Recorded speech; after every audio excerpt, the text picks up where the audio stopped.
Well, well, well. We are back. Yo. Bro, we are back. Not only with the podcast, but so far we are 2 for 2 with Star Wars projects, kind of knocking it out of the park. I would say we are 2 for 2. I would say we're definitely 2 for 2. We're on the right path, so far things under this new regime, if you want to call it that, at Lucasfilm has kind of done some two great projects back to back, one on animated show and one in a live action movie. I can't believe I'm fucking saying that. So 2 for 2. We're gonna get into it though. We're gonna get into there's nuances about them, right? I mean, I think when we get into a lot of the Mando Grogu stuff, we'll see. While we're saying that it was a win, and there are I think a few reasons why it's a win. There are definitely some things that we still need to discuss on. Well, it's not nowhere close to perfect, right? Yeah, no. Yeah, no, we still have our thoughts on it. So, the good, the bad, and everything about it. But it's a step in the right direction. And yeah, maybe it does give us a little bit of that thing Star Wars is known for. Hope. A little bit. A little bit. But at the same time, part of me wants to be like Hawkeye from Endgame when Black Widow comes up to him and he's like, "Don't do that. Don't give me hope." Yeah. Yeah. Don't do that. Don't give me hope. I could do this all Don't day. don't get my hopes up that we're going in the right direction and then Starfighter just be like absolutely terrible. Like, please don't do that. Keep going in the right direction. Keep going up. Yep. No, keep going up. Yeah, no. So, I mean, Starfighter has big shoes to fill just because, one, yes, it's Star Wars, but two, it needs to make sure it doesn't fuck up this trajectory we're on, as well as it's gotta feel like Star Wars. I hope to Yeah. see new planets. I hope to see new aliens, but I still hope to have those core fundamentals of what makes a Star Wars story a Star Wars story. Something a little bit about family, a little bit about the call to adventure, the hero's journey, potentially. Not saying we need to get all Jedi and Sith on it. It's a great, backdrop to do that in. But also, it can't just feel like a sci-fi adventure. That's not really what Star Wars is. It has a lot of those other underlying themes involved that I kind of just mentioned. So, but we're not here to talk about Starfighter. Luckily, we're not here to talk about Starfighter right now. No, we can't even really talk about Mando and Grogu because we got to talk about Maul first. But before we do that, where the fuck have you been, bud? Why ain't you posting videos, sir? I've been so busy with my job and Yeah, other same stuff. excuses every fucking time. Dude, I've been working like crazy, traveling a lot for work. I've been wanting to make, and I have some stuff written down for like a mall review video, Mando Grogu video I want to work on soon. But yeah, I'm studying to get some extra licenses as well. So I'm kind of, when I'm in my free time outside of work, I'm trying to either like go to the gym, hang out with my girlfriend, and study for these exams. So I'm like, you know what? Do I want to spend 5 hours editing half a video? So somehow I've gone How up 4 subscribers. embarrassing. Somehow I've gone up four subscribers, even though I haven't posted. So all y'all out there, thank you. You guys are the goats. But no, I'm making a comeback soon. I mean, I'm potentially this summer. I got a few trips coming up, but I'm potentially also maybe moving. I'm kind of looking also for some new things to do for work as well. Just trying to make a move. So I got a lot on my plate, nerd. Got a lot on my plate. But dude, you've been popping off just in general with how many channels you have now? 3? No, just the 2, but Just the 2? I honestly haven't done shit until today. I've been doing the lives every week, but yeah, you've been popping up on I have lives. had no motivation to like film anything about Star Wars, like even after Maul, bro. Like Yeah, you're after me, huh? I'm still re-watching the series and writing my review on it, but like I just wasn't motivated to talk about it. Because I mean, honestly, like as good as Maul was, I think I'm just kind of desensitized to TV shows in Star Wars, Okay, and tell me the more. fact, bro, they literally. I saw a video today from this YouTube movie reviewer that I watched, Sean Chandler Talks, Okay. and he does like random Q&As and stuff, and somebody asked him like, do you think Star Wars has suffered from all the TV shows instead of movies? And Hmm. I forget what exactly he said, but he said something along the lines of they took Star Wars, which was an event, like every movie release was an event, and then Yep. they took those events and turned them into episodes and just kept fucking out episode after episode after episode. And it's like, there's only so much you can fucking take before you're like, okay, it's just another Star Wars show. Cool, I guess. Yeah. No, Like dude. the shows are It's true. cool. There's good things within the shows, but Star Wars to me is movies. Like that's what it was when I was 4 years old. That's how it was for me when I was 8 years old and the Clone Wars was coming out. Like Star Wars was always the movies. The movies are what makes Star Wars. I shouldn't need 7 seasons of a fucking TV show to expand on storylines and stuff like that. As cool as it is to see, should also just be able to chuck it into, a trilogy.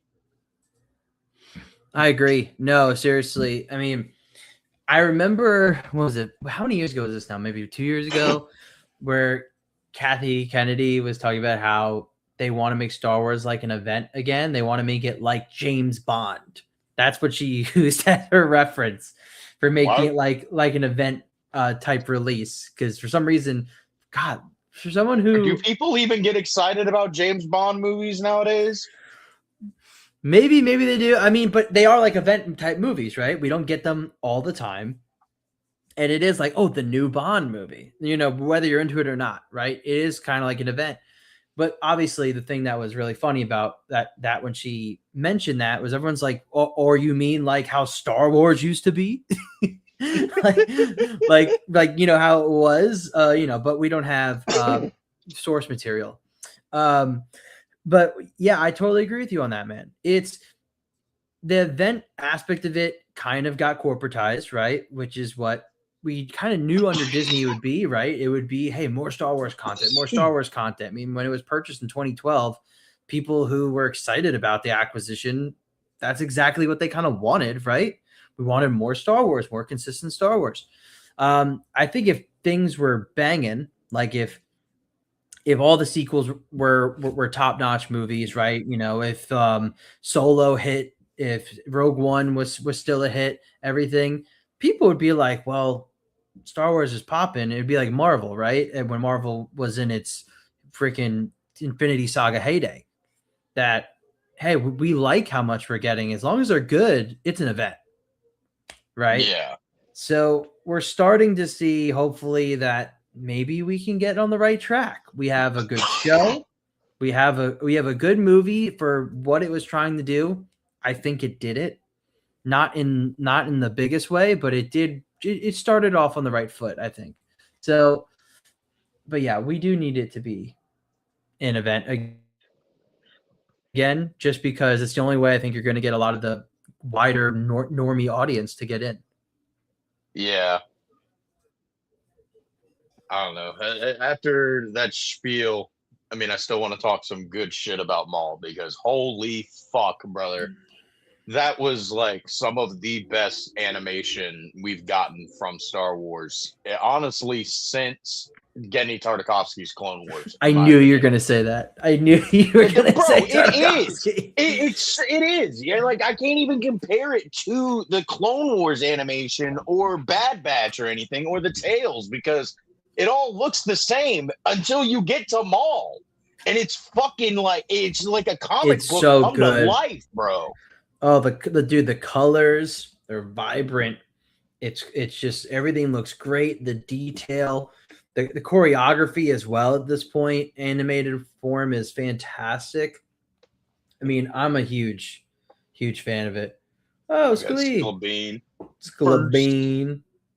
Oh fuck, JT. Thou The leather jerkin crystal button knot. not padded, agateering. I don't even know what that word means. What the fuck, JT? I don't understand that reference. Spanish pouch. Yeah, JT, we're gonna need a protocol droid to translate that. Sorry. Steeries. You guys like fucking Star Wars? You fucking lamos? What the fuck? Fucking nerds.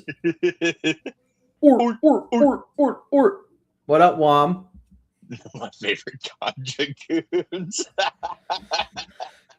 Well, I mean, hey, we are the goons, and hey, I mean, what did you bring to the session today, buddy?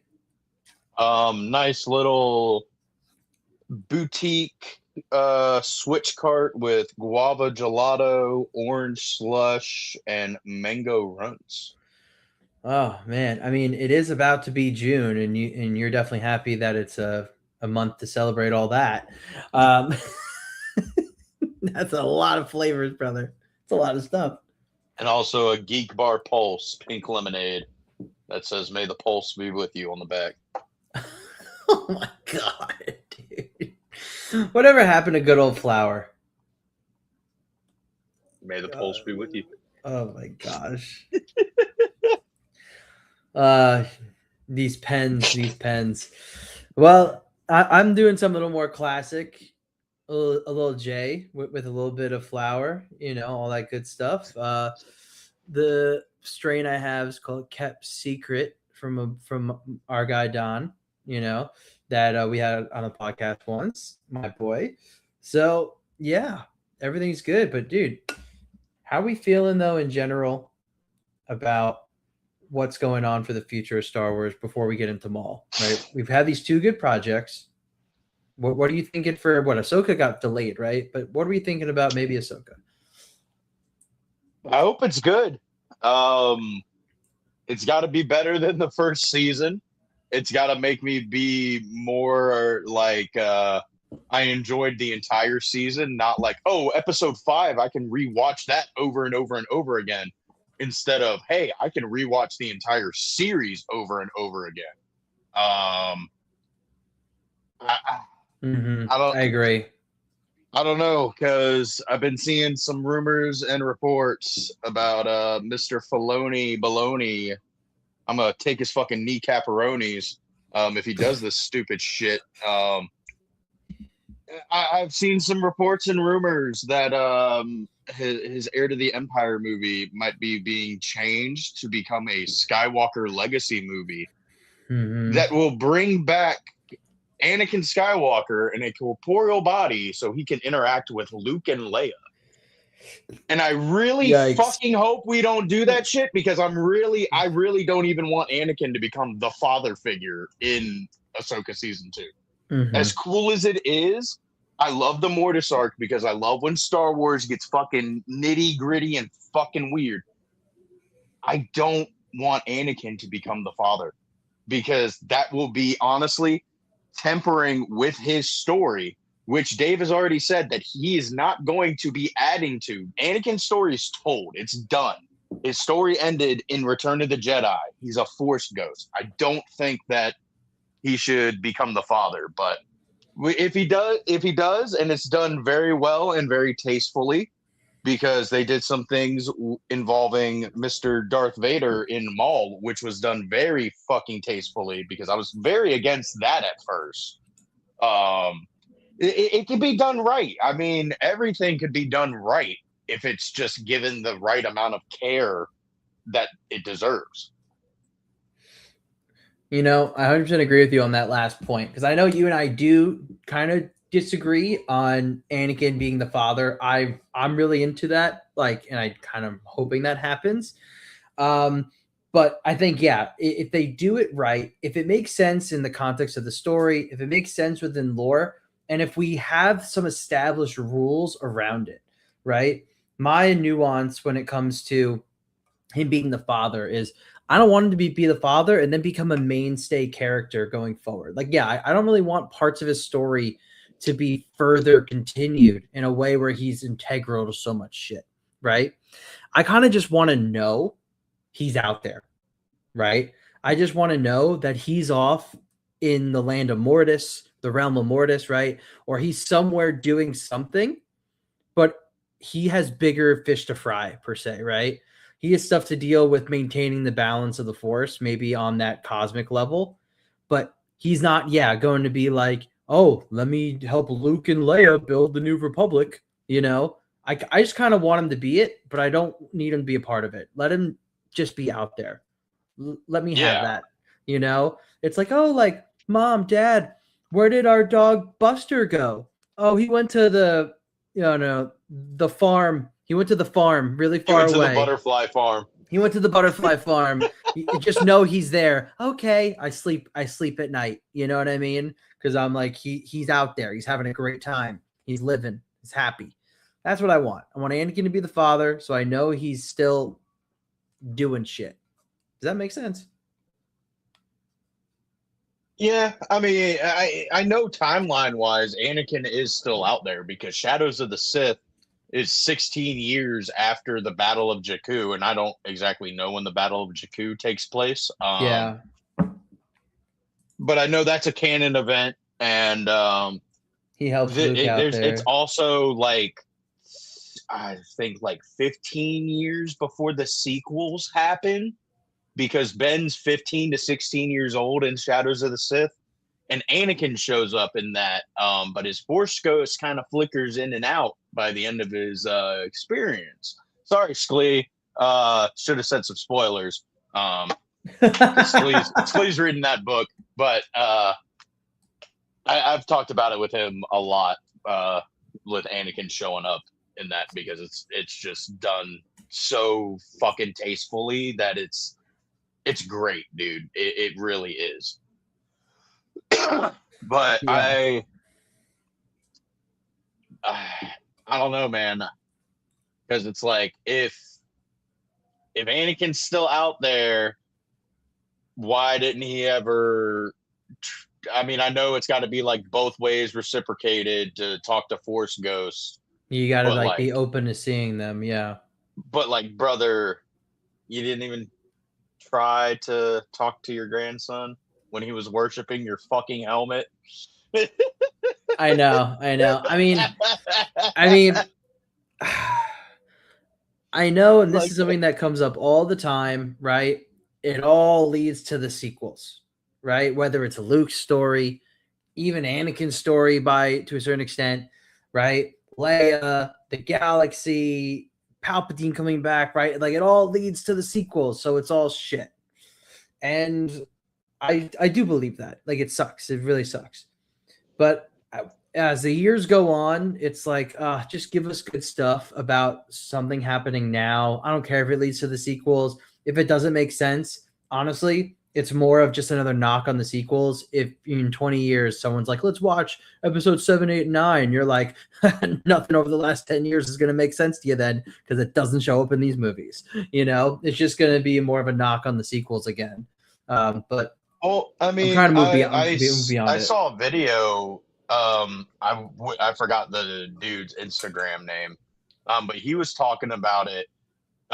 Like, if they really are supposed to be leading up to the sequel trilogy, the Filoni verse has got to get dark, and we got to start losing fucking characters, because it's going to be that same conversation as Ahsoka in the original trilogy. If they're around, where the fuck are they, and why are they letting the First Order take over? Yep. Nope. So it's like, we're gonna have to start getting dark, and we're gonna have to start fucking losing Mando. We're probably gonna have to lose fucking Grogu. We're gonna have to definitely lose Sabine and Ezra, like, because they're nowhere around in the fucking trilogies. Yeah, so, and there's nobody else to teach Rey how to be a Jedi. Nobody, right? Like, I totally agree with you. You know, and that's why I'm like, you know what? Who gives a flying F about what's gonna happen in the sequels? Then let them decide to retcon it 15 years from now, after they've done all this other build up for something else. You know, just let things, you know, naturally develop. Yeah, I mean, if Dave does the same thing that he did with the prequels, and he enhances stuff while retconning certain things, because I don't see them ever fully retconning the sequel trilogy. Like, love them or hate them, they're here to fucking stay. I fucking hate to be the bearer of bad news, but Yeah. they're not gonna do that splinter timeline. They're not gonna fucking erase shit. And if they do, just have Abeloth break out of the world between worlds and fucking destroy everything post episode 6. Fuck it. Just restart from there. Yeah. I mean, who knows, man? We don't know what's going to happen with potentially Abeloth in Ahsoka season 2. Who knows how powerful she'll be, right? But dude, I hope they don't. I'm gonna be real. I hope they don't bring Abeloth into it. Oh, I'm so on the opposite side of it. I want Abeloth in. I'm kind of sick and tired of the Legends coded stories for canon characters. Like, why not just give us the original stories in live action or animation? Why do you have to change? Why do you have to bring her in during Ahsoka and Ezra and all that? Like, it's not even when she takes place, brother. Like, those characters don't exist in the timeline with Abeloth. So it's like, but it's also campfire storytelling. Did fucking Starkiller really rip the fucking Star Destroyer out? I really wish Sam Witwer hadn't have fucking said that shit, because now it really does. It just doesn't matter. Canon just does not matter. You know, if you don't like something, head canon, I guess. Yeah, no, exactly. It's, I mean, they had to kind of talk themselves out of that hole that they dug for themselves of everything we make is going to be canon. Deeper with that. Well, they're trying to let themselves off the hook, right? So value add of being under Disney is every form of Star Wars media is going to be a connected, intertwined canon, right? Doesn't care until what a movie medium or it is. TV show says otherwise. Well, yes, and as time went on, there were retcons of books, there were retcons of comics, there were retcons of certain other information, even pre-Disney, right? Expansions on things, and obviously, they like things were people were picking up on it. So of course they're like, oh well, it's campfire storytelling. It doesn't have to be exact, right? It's just kind of like in the general sense, this is what happened, maybe, right? It's so they're trying to say that they're doing what they promised, but also give themselves a chance to not, I guess, admit that they're wrong. Yeah, but isn't Star Wars supposed to be told through the eyes of R2D2? Through the eyes of R2D2 The guy who records every fucking thing known to fucking man. If anything, R2 is the original streamer. So it's like, shit kind of has to be exact if a droid with recording software is telling the story. Yeah. Or, but then when they translate it to the Journal of the Wills at the end, right? Like maybe the whale just heard blue lightsaber instead of green, like he just heard that. Aren't the Wills the ones that set everything in motion? Yeah, but wasn't one of George's like our first ideas about the perspective of this story is that they're reading from a journal, essentially, of what happened a long time ago in a galaxy far, far away, right? It's like the Wills thousands and thousands of years later are recounting these stories. You might be right. And then he changed it to the R2 thing, I think. But hey, you might be right. I don't know too much about the early drafts of Star Wars. It was like one of those like not original, but early ideas of like, and he thought about some of that stuff while I think doing original trilogy, but didn't really have all of it fleshed out. So who knows, right? But guess what? He still made some good stuff, even without having a full concrete plan. He just actually has talent and vision and skills. Oh, also shout out Marsha Lucas, because oh my gosh, without her, brother, we would have Star Wars would have been a really different fucking movie. Yeah, yeah. Shout out to Marsha Lucas, R.I.P. Seriously, if you guys haven't seen, I'm sure a lot of those who watch our little podcast are in the know though on it. She passed away on the 27th of May, I believe, if I got that date right. She had a Yep. battle with cancer. So, but yet, that's something maybe we should watch. Maybe we should watch one of those YouTube videos, just a piece of it later about, there are so many videos going over the breakdown of Marsha Lucas Saves the Cut, right? Yeah, because Maybe we should do a little bit of that later. I know a Break and little just bit about honor it. her. Yeah, I know a little bit about it, and the Death Star run was just something that kind of happened in the movie. Oh my god. Yeah, no, I watched a few documentary videos or YouTube videos on it that someone in a documentary format about it. And I obviously, what she did was super paramount for the film and kind of getting it on a better track. Of course, when some people who in the videos have really looked into it, did she save it all by herself? No. There was No. another team of people, but she was very imperative in that. So, and seriously, she's been a big advocate and voice for the original trilogy and Star Wars for a long time. She really was, and I think, what was it, a few years ago, she came out and said something, I think, negative about current Star Wars. She was like, pretty much they're rooting it. She's talked shit on current Star Wars, the prequels. Basically anything she didn't have her hands on, she talked shit on. Yeah, well, she's wrong about the prequels, but she's right about everything else. And I'll stand by that forever. I don't care. Well, speaking of prequels, we should probably get back to talking about good old Mr. Cut in Half Maul comes time, back baby. to life. First All of right, all, dude. R.I.P. Spybot, Oh my God. the best fucking character. Oh, dude, I was so sad when Spybot, and then he like melts in the freaking acid. I was like, oh my god, it's so sad, dude. Spybot was awesome. That was actually I love droids in Star Wars, man. That was he was so good. He was funny. He got the job done. You could tell Maul was connected to him. You could tell. He got sad. What if in season 2 Spybot turns and becomes Maul's new droid? What if? Oh my god! What if like he comes back, but he has like spider legs as well, like Maul?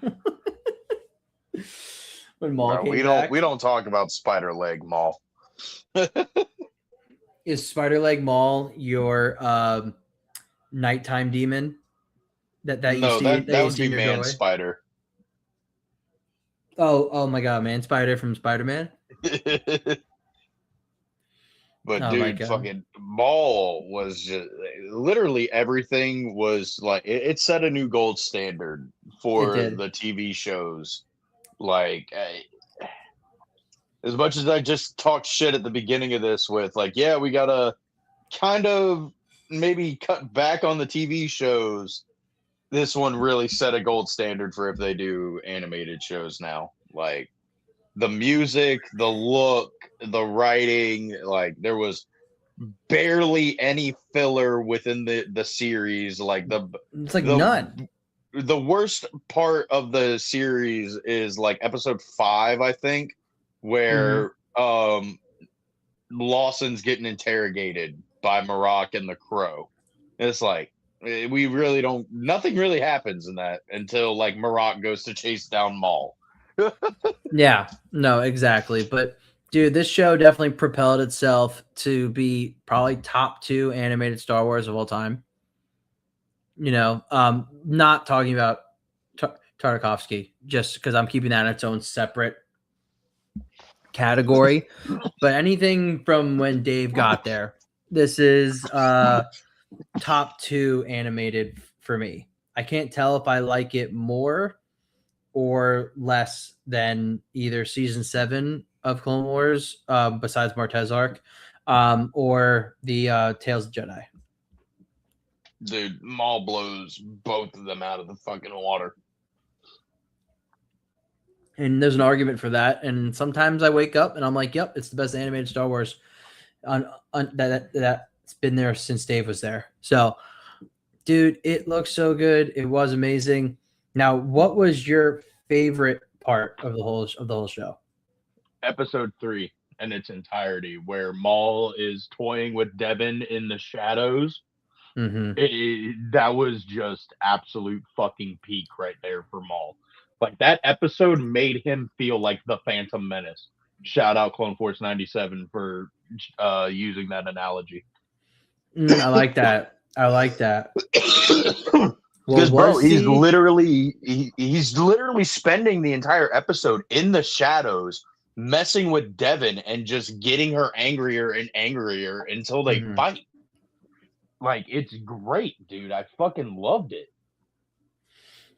I really liked. I think my favorite part. I mean, besides the Vader stuff, because the Vader stuff was so good, was when Maul is fighting Marak and what's his name? The Crow. What'd you call him? Yeah, that's just what everybody calls him. I think he was like the 11th brother. Lame. But yeah, where like the Crow and Marak are fighting Maul in that like cave in that cavern. I thought That was cool. that was sick because I mean like Maul goes through a range of emotions in that fight, you know, like at moments where he's winning, moments where he's losing, you know, his leg starts malfunctioning. Then Yeah, that was my biggest gripe with the show was they literally just kept using that advantage, and I'm like, come on, bro, we get it. He's got mechanical legs. They can get damaged. They're already damaged. Fuck off. Do something else. Frig off with the guns. Thank you. well, in the show, it was more he was having a malfunction with his mechanical leg for a bit before that. Then when they finally Yeah, I was tired of it by the second episode that he had the malfunctions in his leg, and then they started going with the lightsabers to his mechanical legs, and I was like, all right, bro, fuck off.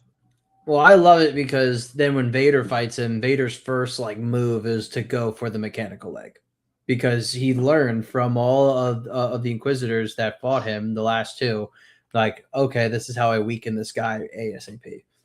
So I think it all has a purpose. I could see that through line. Well, see, if I can see if Vader had just gone for his legs without being told by the Inquisitors, like, hey, go for his legs, because Vader knows Maul. Anakin studied the fight between Kenobi and Maul. Mm-hmm. He fought training droids as Maul. Mm-hmm. The whole thing on Mustafar with the don't try it is because he knows he's going to try to do what Kenobi did all those years ago, and he's going to try to cut him in half. So he knows to go for the legs. He doesn't need the fucking Inquisitors to tell him to go for the legs. We didn't need to have all this malfunctions with Maul's legs. Yeah, like, but Vader knows this shit already. He's gonna know to go for his legs. Vader's just a student of the game, bro. He's a student of the game. He's studying. He's getting all the X's and O's. He's watching film. You know? I mean, honestly, I wouldn't be surprised if the Inquisitors have a lot of their fights recorded. Would not be surprised. You know? And Vader's going to be ruthless and take any advantage he can get. And Which also, he's amazing. Fantastic. I love what they did with him in the show. Like, it was, oh my God, chef's fucking kiss. They did it right. It was done tastefully. And it was also done in a way that if Vader didn't show up, it wouldn't have made or broken the show for me. Oh, absolutely. Like him showing up was just like oh, do you want a little bit of fucking like fancy sauce for your fucking steak? And I'm like, I guess I'll give it a fucking try. Yeah. I mean, it could have been like, you know, the head Inquisitor. And I would have been like, oh, yeah, that makes sense. You know? Yeah. But no, they brought in Darth motherfucker Vader.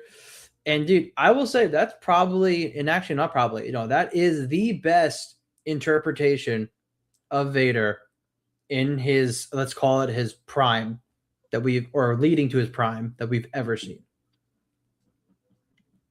Yeah, I mean,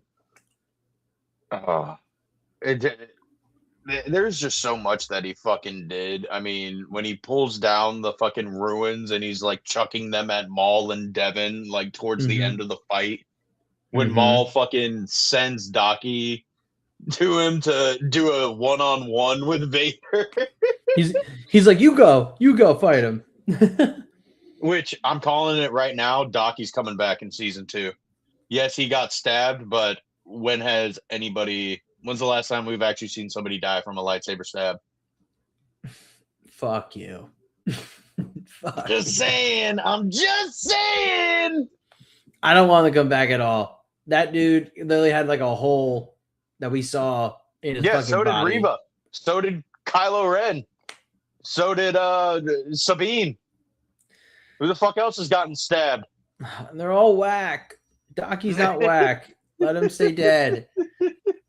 No, he's got to stay dead. He's got to stay dead. It's I can't even say it's a finishing blow by Vader because Reva survived. God damn it, dude. Oh, I hate the Kenobi show. I hate it so much. Oh my god. I want to like punch a wall. I'm so dumb. And I gotta give them props for the Maul show because yes, a good bit of it does focus around Devin. It really wasn't a too terrible case of, hey, this is this character's show, but actually the main character is this random character that we introduced. Like, yeah, it was kind of like a 75-25 with them. There was definitely a couple times where I was like, all right, we can get back to Maul. Like, I don't need to see Daki meditating in the sewers while Devin's running away. Like, I really didn't need to see that. Yeah. Well, I mean, she was only a focus because Maul wanted her to be a focus. And that's why it worked for the story, right? Part of Maul's goal was like, I need her. Okay, we need to learn about her, right? We need to see what's going on and how the Force is bringing them together, how Maul is puppet mastering, right? A little bit of what's going on in her world, to then have her fall exactly into his plans of, I'm going to be your master. So if we look at it from that point of view, she's a big focus of the show because she's a focus for Maul, right? And it felt like that. You know, especially with others in Maul's regime saying like, hey, like, what are you doing? Like, leave this girl alone because we don't need her. And he's like, nope, I want her. And then she's a focus. That was a way better way of handling it than Kenobi with Reva, right? A way better way of handling it than some other shows, right? So I'm happy that we got to see Devin do a lot. Because it's just interesting to see what, how like we're all spectating. Is she going to be Darth Talon or an inspiration of Darth Talon? So the show was great. They had my attention. I'm definitely in on it. Yeah. The fact that they brought in Dryden Voss at the end, that was because fucking Solo is my like third favorite Star Wars film ever. Like, it's Empire Strikes Back / Revenge of the Sith. Depends on how I feel when I wake up in the morning, and then Solo. Like, really, Solo's number 3. Yes, bro. Like, that movie. It caught me by such surprise. Could I do without Lando and the L3 droid? Absolutely. I don't, especially with what they did in the Certain Point of View books, where the Millennium Falcon yearns for Lando because it's L3's memory or consciousness inside the Falcon's computer. It's a little fucking weird. I can do without that. Yeah, I can do it back. Everything else, bro, it's just such a great movie. Yeah, I think Solo definitely gets more shit than it needs to. Here's the thing. I like Solo. I'm gonna say it right here, right now. I do not give a fuck that Aldrin does not look like Harrison Ford. I don't give a shit about that either. The only thing that matters is that he acts exactly how Han Solo would have acted. Yeah. No, I loved his portrayal of it. He acted so great. that. I mean, yeah, his mannerisms were good. I mean, I could see him being one day the Harrison Ford version, right? So, yeah, I mean, that's one thing too. And another Kathy quote, right? Like, oh, we felt like it failed because we didn't use deep fake. No, that's not it. It failed because you reshot the movie 3/4 of the way while filming the movie, and then the discourse of The Last Jedi, and then you guys were like, "Hey, here's another Star Wars movie." Yeah, I mean, I really want to know what the original version of that was going to be before Ron Howard came in and like turned it upside down. You know what I'm talking about? I'm gonna have to look into that. Well, yeah. Well, they had the two directors. Well, God, I'm spacing on their name right now. It's been so long. They had the two directors. They were like 75%, 80% through filming, and then Kathy fired them, and then Ron Howard came in and like reshot a bunch of shit, redid a bunch of the stuff, and then that's the cut you get. You get Ron Howard's version after he had to fix it. Apparently, did you not know that? No, I knew that, but I don't know shit about like what the original draft was gonna be. I know. I really wish I knew. That's what I'm saying. I wish we knew because it's. I like Lord and Miller. That's who it is. I like Lord and Miller's stuff. I watched something recently that they did. I forget what it was, and I was like, I think they're a little more funny. Like they're a little bit more comedy driven, And I was like, huh. I was like, I'm curious what their solo movie would have been. What was the last part? I'm curious what their solo movie would have been because some stuff I've seen that like they're pretty funny with the projects they do. Yeah, I don't know. I don't know. But back to Maul. What are your theories for season 2? What I would like to happen in season 2 is it progresses the story of Maul taking over Crimson Dawn and working with Dryden Voss. Mm-hmm. I do not want them to do another Vader showing up and fighting Maul and Devin. I think that should have just been a one and done. He knows he can't fight Vader, so now he's just going to be constantly on the run until he gets to Malachor. Yep. He knows he's outclassed. I mean, I will say that sequence with Vader throughout the last 2 episodes, right? It was a really good showing of power scaling.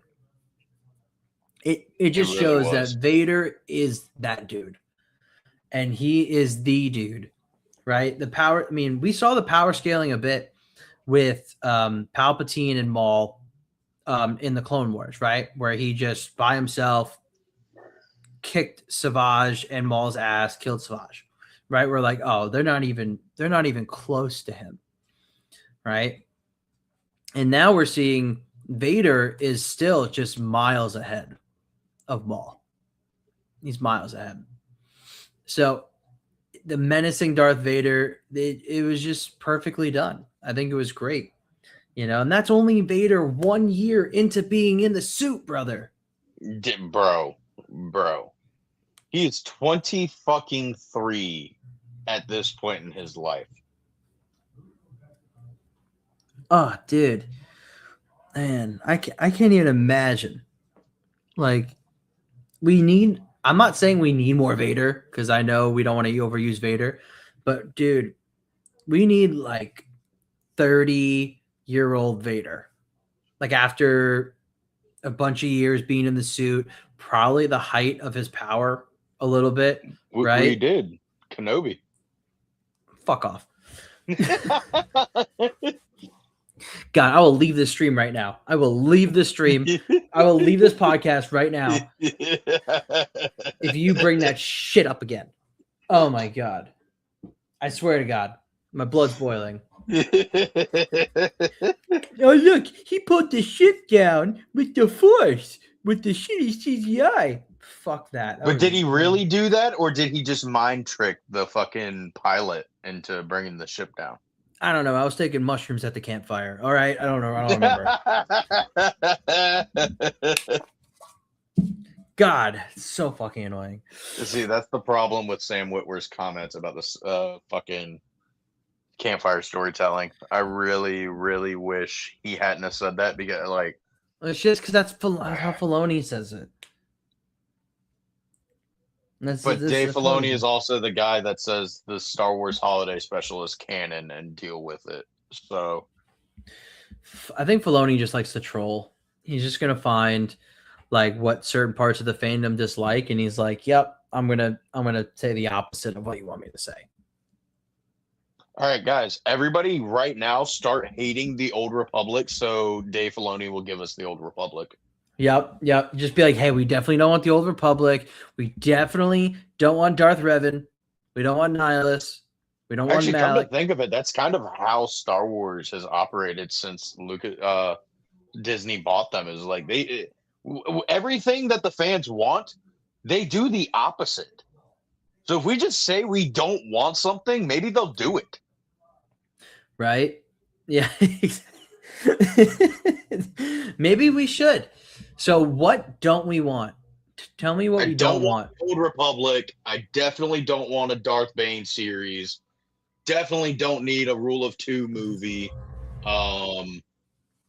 Definitely don't need a Darth Plagueis movie involving Darth Tenebris. No. We definitely don't need to see Luke rebuilding the Jedi Order on Ossus. Definitely not. Fuck that. We don't need it. No.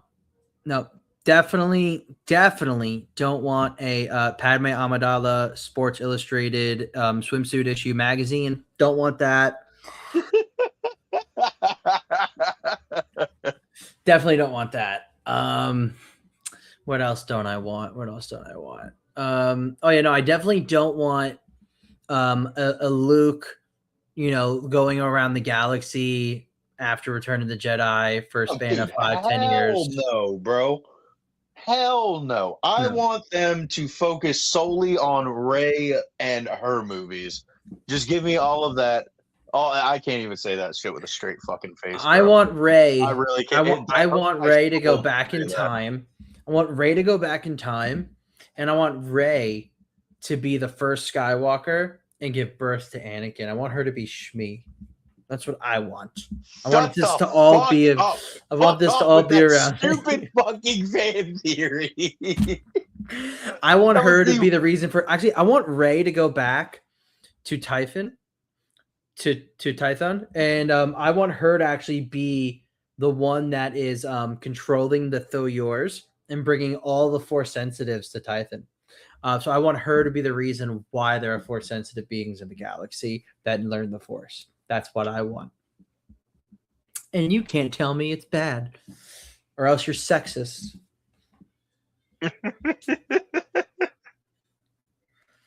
I know we can't hear anybody else, but they're all slow clapping for me right now. I know they are. Either that, or you might be getting another extremely long death threat. Oh, dude, I think about that every once in a while. I'm just like, holy shit, dude. Bro, I'm not gonna lie. I go back at least like once a month and rewatch the video that I made on it. And I love you for it. I mean, you know what? Let's get into Filoni, right? Because half of that whole rant was about Filoni, right? This person who, gosh, I don't want to know what their bathroom looks like with all the probably shit they do with Filoni's pictures up. Mando and Grogu. I know it's a Favreau thing, but it's a big Filoni project, right?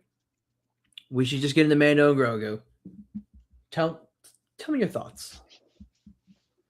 So I'm gonna start with my negatives. Okay. The hyperspace scenes were way too fucking short in this movie, bro. Way too fucking short. Literally, like they would get on a planet, be like, all right, we're getting back on the ship. We're entering hyperspace. Oh, by the way, we're here. Ain't no way in fucking hell these planets are that fucking close together. Here, I'm you know not what? I'm very. gonna pull them up. I don't have the whole Star Wars galaxy map memorized, but I got a feeling Shikari, Nalhutta, um, Aldelphi Base, and Navarro are not within a 5-second fucking hyper jump space. Definitely not. Dave Filoni, I said this last night on The Broken Tusk. You are not Stan Lee. Fuck off with your cameos. I don't want to see your cowboy hat in another live action project ever again. No, that shit takes me out of the movie. It's not. He thinks he's Stan Lee and he's not. I'm sorry. Like it's not it. He's got a cowboy hat in the fucking bar. I was like, bro, what's with you in the goddamn cowboy hat, bro? I'm like, why? What's with him and wolves, brother? What the fuck? All right, here, I'm gonna share my screen. Let me know when you can see it. You got it? Okay, so what planets do we need to look at right now? We got to look at Nalhutta. Nalhutta, Shikari, Navarro, and wherever the fuck a Delphi base is. So where the fuck is Nalhutta? Hold on, let me zoom in. This is on the Star Wars website. It's official. Nalhutta would be like near the. Right here. Oh shit! So Nalhutta is right here in Hutt space. Okay, and then is Shikari? I wonder if Shikari even on here. Shikari is a moon, I think, because Lord Janu is the syndicate leader of all the moons of Shikari. Oh, is Shikari a moon or is Shikari the planet? Shikari it's a moon of Shikari. Shikari's a moon around something. Okay, so Nalhutta is here, and then what other planets were we thinking? Navarro. Shikari? Navarro. Is Navarro? Do they even have Navarro on here? This is the most updated map. It should be. This is okay. So let's check. Let me look up. Where is Navarro on the map? I'm just gonna look it up and then I can find it because I'm not gonna look through it for fucking 10 years. All right, Navarro is. God, I feel like people are literally posting Shikari's about in the outer rim. Yeah, Shikari's in the outer rim system. So there's no way in fucking hell that he goes from Hutt space. Fuck off. No, there's no way, bro. There's like, no way, right? Yeah. Like these the are all hyperspace super scenes far. We're too short, bro. Navarro is also in the outer rim. Yeah, so there's no way. Yeah, it's in the Dalacron sector and it's in the Navarro system, of course. But other than that, aside from the hyperspace scenes, because I feel like we could have easily gotten some character development or character interactions between Zeb and Mando, because I agree. I feel like we definitely are going to get a season 4 that's going to take place before the actual movie, even though the movies already came out. Yeah. Because there's a lot of stuff that they need to explain, because it's like, why is Zeb and Mando working together all of a sudden? How is Grogu, as much as I love that Grogu has progressed and is like efficient and actually like competent with the Force, how the fuck does he know how to do all this shit? Like, I understand he spent like a year to 2 years with Luke Skywalker, but you still got to explain a little bit. He's really progressed. Yeah, so it's like, I mean, you got Luke, I'm a real boy, Pinocchio looking ass, and Empire Strikes Back not being able to lift an X-Wing. But little baby Grogu is lifting an entire fucking jacked up hut at the end of the movie with no problem at all, because in the first season of The Mandalorian, when he stops the fucking, what is it, the Mudhorn from destroying Mando, he fucking stops him and then he fucking passes out. So I feel like you got to explain like where I know he's progressed, and I know I've definitely been doing training, but like I feel like we should have seen that in the movie. I agree. No, there's definitely a little bit more I'd like to see when it comes to that. And sorry for looking at this map like crazy. I was just like, wait, where is a lot of this stuff? You know, I just realized that Tatooine is right next to Geonosis. Yeah, it's less than a parsec away. So why the hell did he need Anakin to boost the signal in Attack of the Clones? It's right next to each other. No, he was trying to reach anybody. Yeah, but then he's like, can you boost my signal to Coruscant? Yeah, where's Coruscant from Geonosis? Well, it's all the way over here, but like what I'm saying is Tatooine is right next to Geonosis. It's like the same distance pretty much. Geonosis is just a tiny, tiny bit farther. It's just like you would think Tatooine, I know it's in the Outer Rim, but you would think that like Tatooine would have been like halfway through. And then from there, Fucking Ricky. Yo, pass that is. You sleeping on puff pass. Ricky, you can puff pass with us any day, dog. Any day. Also, I just realized Oct 2 is all the way out here in the unknown regions. And Mercata Prime's over here. And Ilum's in the after this puff rotation. Bell of taco, I like.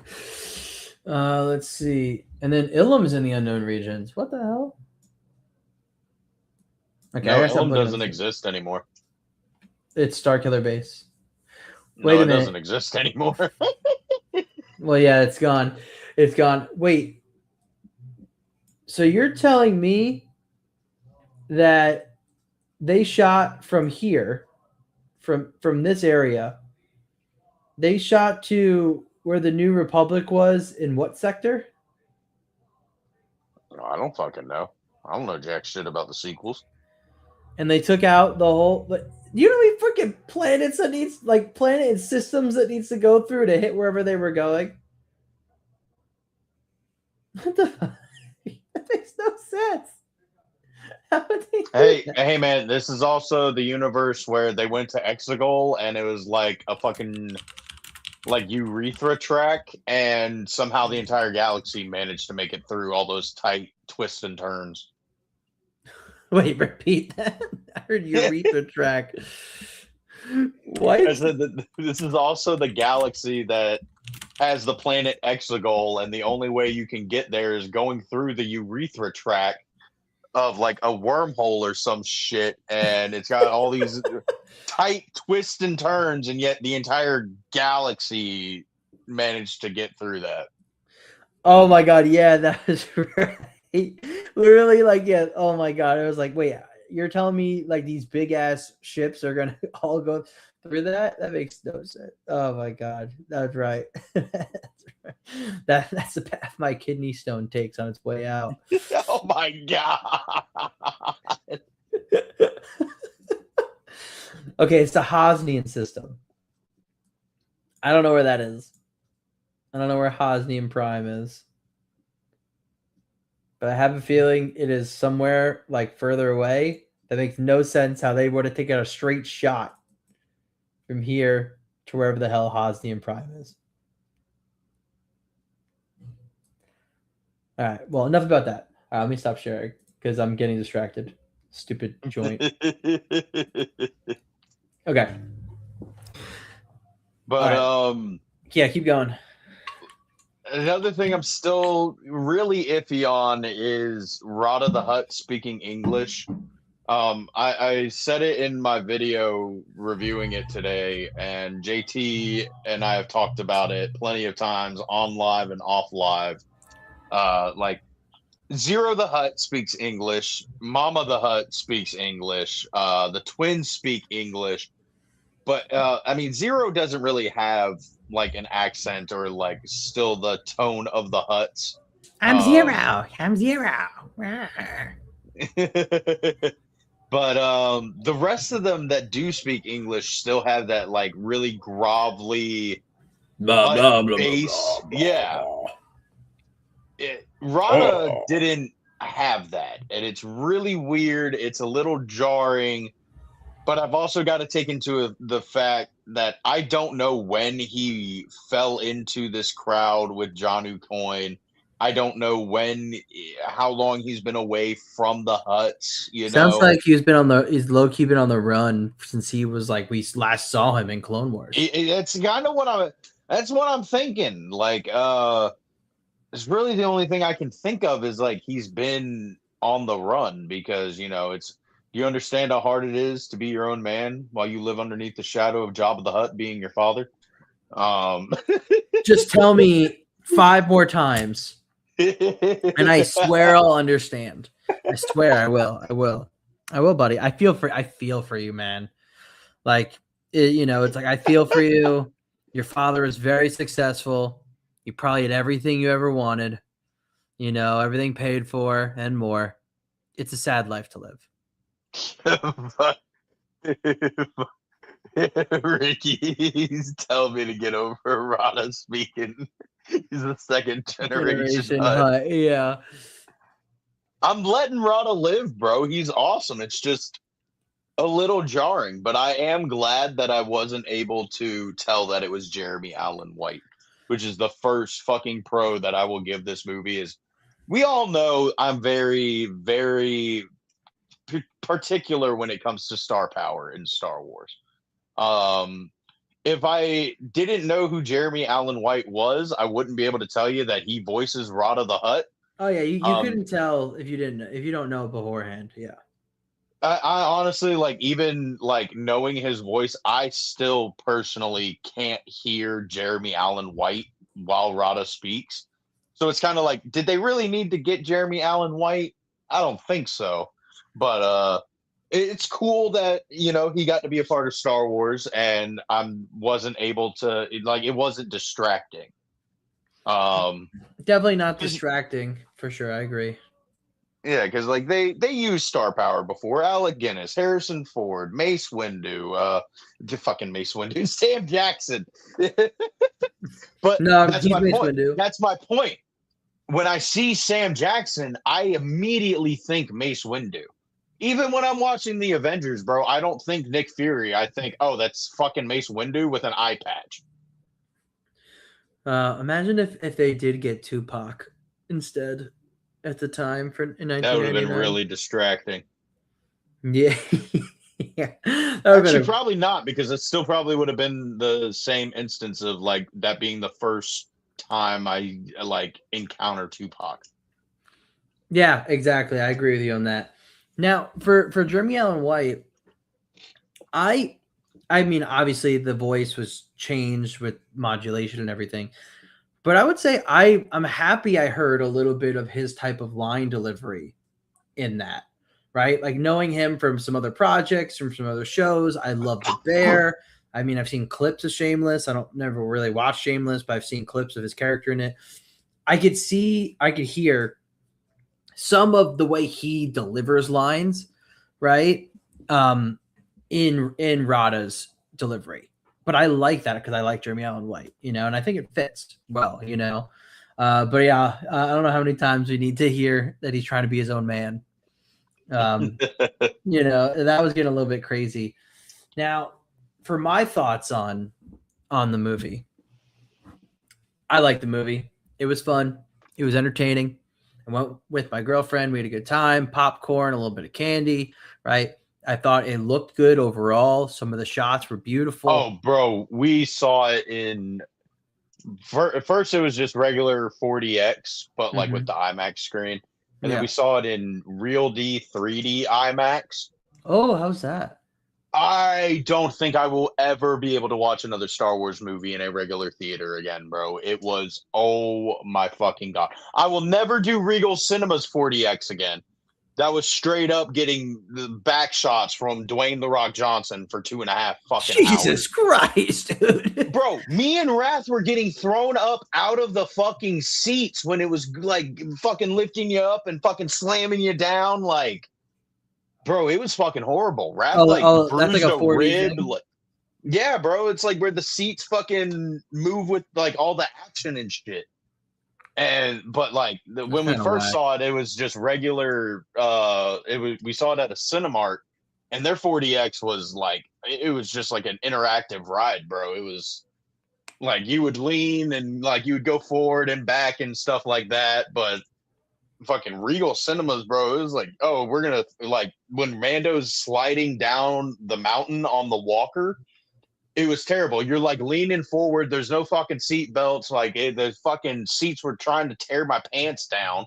I'm trying to eat my fucking popcorn, and every time I go to eat my popcorn, it like lifts me up in the air. I'm like, fucking hell, dude. They're trying to Fuck pop your butt. Pop, pop. That's crazy. I heard the 3D was pretty good, actually. Thor Skywalker talked about it. The 3D was absolutely insane, bro. That shit coming right off the screen at you, like, oh my god. I don't think I'd check that out for sure. I haven't done any of that stuff. I'll do like IMAX. The theater I went to for me that did it. It was like kind of like it was like the Dolby like screen. So like the sound quality was absolutely fantastic. But it looked really good. I mean, I thought the movie looked good. I thought the CGI for the most part looked pretty good as well. Embo looked great. I thought the Hutts looked great. Like I didn't feel like they were computer generated characters, which was good. Now, yeah, in terms of the story, I really liked overall certain aspects of it. When it came to, you and I talked about this off pod beforehand. It's a Grogu movie. At the end of the day, it's really a Grogu movie. It's kind of just a status quo movie for Din Djarin, right? He's just a man, trying to make his way through the universe, right? As some other famous Mandalorians we know. And he's just there to do a job, right? He's just there to do his jobs, work for the New Republic, make an honest living. But this was really a Grogu movie. And the stuff that was Grogu focused, I really enjoyed. The action with Din is great. But I really enjoyed. Dude, it was great. I mean, I'm seeing a lot of discourse online of people being like, "Oh, there's no character development for Din Djarin. Nothing really happens." I'm like, did we watch the same movie? Because if I remember correctly, the Mandalorian's character development is done through seasons 1 through 3 of his TV show. 1 through 2, maybe 3. Well, overall, fucking his story is told through the TV show. Yeah, he doesn't hate droids anymore. Mandalorian and Grogu. Yes, Mandalorian's in it, but they also knew that they needed to progress Grogu.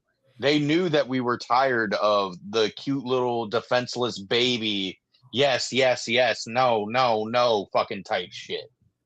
Like, do they still have the weird cutesy shit where like he's still getting snacks from people? Yes, absolutely. I kind of fuck with it. But at the same time, like when Mando gets poisoned by the dragon snake, or not even before that, when Embo shows up and fucking, which I love JT's analogy on the Broken Tusk last night. He was like, Mando has wall hacks and still lost. Yeah. But Wrath also made a really great point that Embo he already had him on the jump because he had set those traps out in the field, and Mando, being the dad figure, immediately rushed out to go protect Grogu. He wasn't thinking about like, oh, he could have set traps. Like he's like, hey, I need to protect Grogu. Well, absolutely. Mando's not thinking of himself. Yeah. And that's part of the character development we saw from previous seasons, right? Exactly. This is kind of the culmination of that. But everything with Grogu was really where the character development was. I mean, we didn't get character development for Rada. There's none of that, right? There was a lot of things that were stagnant in this movie. He gets to be his own man. He doesn't have to live underneath the shadows of Jabba the Hutt anymore. Shit, I missed that. But I'm honestly, I'm kind of sick and tired of the trope of characters like being reintroduced or being introduced in general and then being like, hey, I'm gonna go work for the New Republic. Like, no, you can do other things than work for the New Republic, guys. I promise. There's so much more out there in the Star Wars universe. Yeah, right. Like work for Crimson Dawn. I mean, honestly, with Rada, bro, like he had a good thing going until the Dejarik match.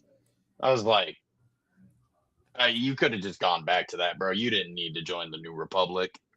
Yeah, right. He could have been like, I'm just gonna be a warrior now, right? So yeah, so let me get into then some of what I didn't like about the movie. I didn't like about the movie is that well, there's a lot what I went I went over what I did like about how it looked and everything. To me it still felt like it was 3 episodes, 3.5 Oh, for episodes. sure. I think you and I talked about it. There is a specific moment in the movie where you're like, this is like where you would end an episode. And I didn't You can need literally the third act. You can point. It's not even just one. There's multiple points in the movie where you're like, cut to black, directed by Jon Favreau. Yep, exactly. I mean, one of those points for me that was very obvious was when he sends Rada off in the gunship. He's like, yeah, like I don't want to see you on my list again. Like pretty much like nice to meet you, good to know you, happy we saved you, goodbye, right? Like it felt like the movie could have ended there, but it's totally different than for what we got after that, which is part of what I'll like. I'll get into that a little bit. But that's one thing I didn't like. It still kind of felt like a TV show, just kind of jammed in together. We've talked about this several times over the last, year and a half, 2 years. Is this really what we wanted as the first Star Wars back to the big screen? Is this really what we wanted first? No, not really. No, but it was honestly a smart move for them. They told us exactly what the movie was going to be, and the movie delivered. It wasn't an Acolyte situation of, oh, it's going to be a dark side centered show, and then it focuses on Jedi and space witches. Lesbian space witches. They were literally like, hey, it is a Mandalorian and Grogu epic adventure. And that's what the fuck it is. It's literally like season 1. And it's also kind of like Skeleton Crew. Like, it takes place within a massive universe without relying on the fact that it takes place within a massive universe. Yep. Yeah, it has just enough of like, here's the interconnective tissue, right? But yeah, it wasn't relying on all these other outside things besides really like what it established already in its own IP, in its own show. But yeah, I didn't love that it felt like still kind of like a show, and I still have my own gripes on like, was this the best move? But you are right though, right? It did a lot of what they said it was going to do, and yeah, it's a safe move. Now the other thing I don't really like in the movie was, and this is kind of back to a little bit of the writing stuff, which we've seen the last few years, better than lately, but still, the whole thing with the twins and the double cross to the New Republic and like gonna give them coin and everything, but really their main motivation was to kill Rada. And you look at it after watching this movie, does any of that make effing sense? No, not really. Especially because we talked about it on the Broken Tusk. JT was confused as fuck. Mando gets the gun runner and tells Rada, hey, I don't want to see you on my fucking list again. Get the fuck on up out of here. And he leaves. Out of all the places, why did they go near Nal Hutta? Well, we didn't get clarity on that either. Yeah. When Mando gets captured by Embo, he's taken back to the huts, and Rada's already there being fucking electrocuted. The ship that he crashes into the palace is the ship that he got on. Why would they go to Nal Hutta? And the only thing we could come up with was maybe the gunrunner was a double-crossing piece of shit too. Or like, hey, the gunrunner is a droid, right? So it's like, was there something, whether it was with Embo or whether it was with the Hutts that, it somehow hacked it, broke into it, you know what I mean? Like to then make it go back to Nal Hutta. Clearly there was something afoot, right? When it came to that. It had to be, bro, because like without that, it makes no sense of why the fuck Rada would go anywhere near Nal Hutta when he's being hunted by them. Yeah, no, absolutely. I mean, there's that, but then also it was okay. So the twins want Rada dead. So the twins say to the New Republic, "Hey, get the Mandalorian," because it seems that they just want the Mandalorian to work for them because they're like, "Hey, we're so rich. He's a bounty hunter. We'll show him how much money we can give him, and he'll just say F the New Republic, and he'll work with us." Right? That's part of what their goals seem to be. It's like, "Hey, we want Rada dead." So go find, but they were like, "Hey, we want to save him," right? But essentially, they want Rada dead. They want Mando to go find Rada so they can kill him. And as reward, they will give the New Republic the information on who Coin is, right? But then people would be like, oh, well, they were never going to tell them who Coin really was, right? That was part of the double cross. But then you think about it, Coin was going to kill Rada all along. And that would have then accomplished the twins' goal of Rada being killed, as well as it wouldn't put them in the crossfire being exposed for double crossing the New Republic. Because then if they knew Coin was who he was and they were going to have, and then, you find out the Coin's going to kill Rada, you don't need to hire the New Republic at all. Unless they just only wanted to really get Mando. You know what I mean? Like, what was their main motivation? What did they know and didn't know? And why does it feel like it's just a plot hole that they fucked up? You know what? Like I'm not being crazy here. Like, this is literally how I feel right now. I'll share my screen. This is literally how it feels. It's how it feels. It's Pepe Sylvia. It's Pepe Sylvia. Like, I don't understand what the goal of the twins was here, and it seems nobody else can tell me because nobody knows. It makes sense. That, like, Jon Favreau, Dave Filoni, other random dude. What was the whole plan? How does that make sense? Brian, if you're watching and if you're at work right now and if you are near Jon Favreau, Nora Clore, or fucking Dave Filoni, please text me and let me know so we can have you pop on real quick and ask them this question. So while everything I described shows how it doesn't make sense, am I making sense? What are you trying to make sense on? Like, what their plan was? Well, no, like, it doesn't make sense. Like, I'm not crazy for not seeing the through line of what the fuck how it worked out, right? I mean, honestly, I never really looked at it like that until you brought it up. So I'm trying to figure it out too. Okay. So you are kind of agreeing with me then, right? You're just like, wait a minute, yeah. What was a little bit? What was the point of the twins doing any of what they did? What was the point of any of it? Doesn't make sense. It's like, so did they know who Coin was or did they not? Right? And then did they want Mando or did they want to kill Rock? Like, it was just like, oh my God. Like, that's kind of the shit writing part of some of this stuff still, where I'm like, that kind of can, like, blow it all up. It's like, what the fuck? Oh my God. Also, another thing from and then I'll go into the last few things I loved about the movie after this. If it was so easy to send 6 X-Wings to Nal Hutta to blow up the palace and, in their eyes, kill the Hutts in charge, why has nobody done that for 1,000 years?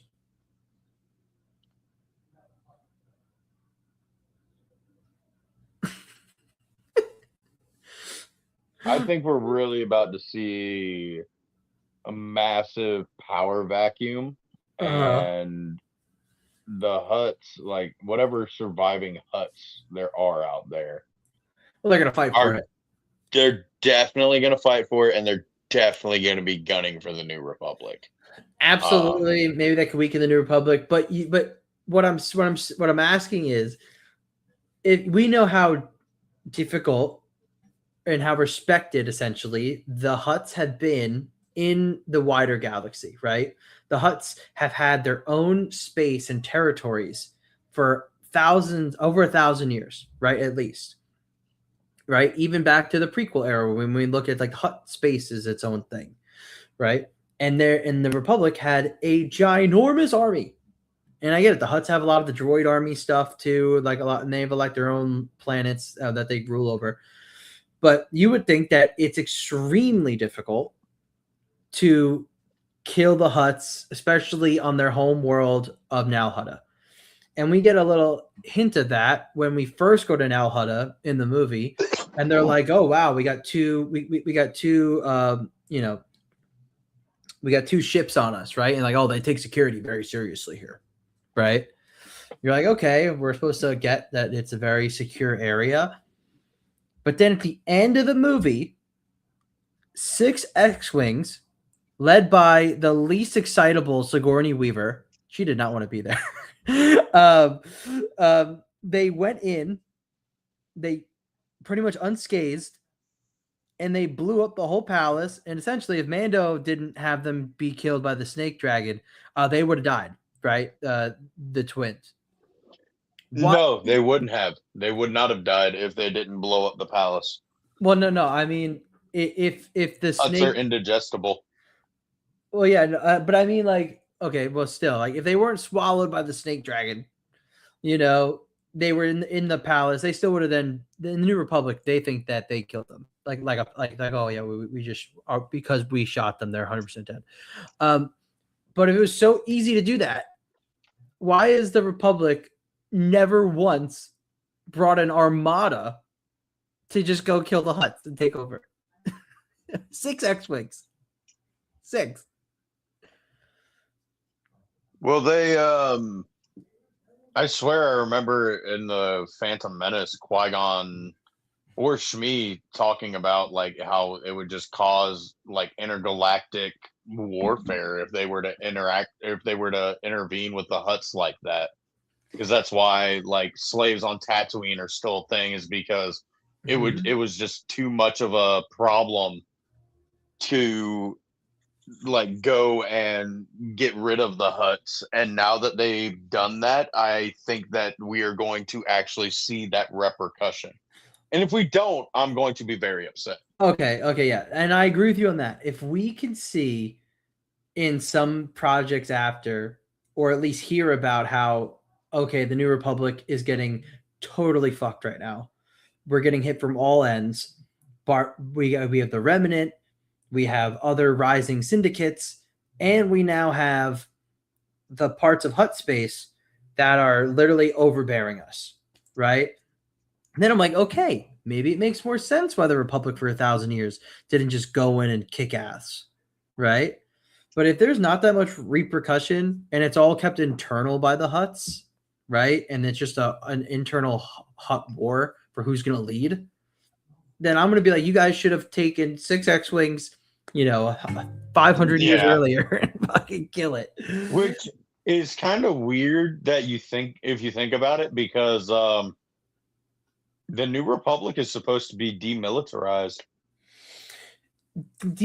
I heard it differently, where like maybe we're not going to use demilitarized, but they're decentralized, right? In a sense of no, they're definitely demilitarized, because if they weren't demilitarized, then the First Order definitely wouldn't have happened. Just saying.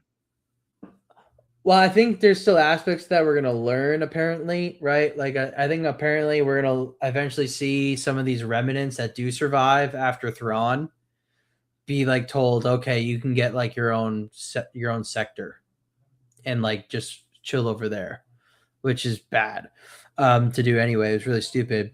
But I forget who I was watching or reading. It was like, they're not demilitarized. It's just that like there's no central like authority on controlling the military. So it's like they have pockets of different military groups. They're just not all under one rule, in a sense. They're not being orchestrated together. So essentially, right? I mean, We would rather have the sum of the parts than the parts, right? And because they're Yeah. not all together under one orchestrated rule of like or direction, that's why also when we see the prequels, there is no, they say there's no like army, right? Or there's no fighting force. That's why the first resistance is just one of those pockets of fighters under the New Republic, but they're not an organized military. So I kind of forget where I was going with that, but all I know is that those are my only two really big gripes. But my favorite parts of the movie, though, is Grogu saving Din and all the stuff he has to do by himself. That was awesome. So for anyone, Bro, I need a Tales. my God, they're wrong. I need a Tales of series where it's just the Anzellans and Grogu getting into shenanigans. Wait until Grogu can Because, drink. That'd be funny. oh Then my get hammered. fucking god, bro! Speaking of drinking, did you catch that little line at the end of the movie with the Yeah, Anzellans when they get that's what done me, boys? That's what done me. Dude, the Anzellans are Type so it. funny. That those Anzellans were absolutely hilarious. Dude, when he like that Anzellan that was captured finds them all in the Oh my rainforest. god, bro! And Mando in the palace over there. It's just like, oh And when they come back, God, and he's like, "Hey, Mando, we told you we come back, Mando." we told you to come back, and then Mando was like, I can't fit in there. Oh my god, dude. That is like I genuinely think that's like everybody's favorite part on the Broken Tusk is whenever he's fighting the dragon snake and he just so happens to look over and see the little light in the sewer grate and he just sees Grogu with the thermal detonator.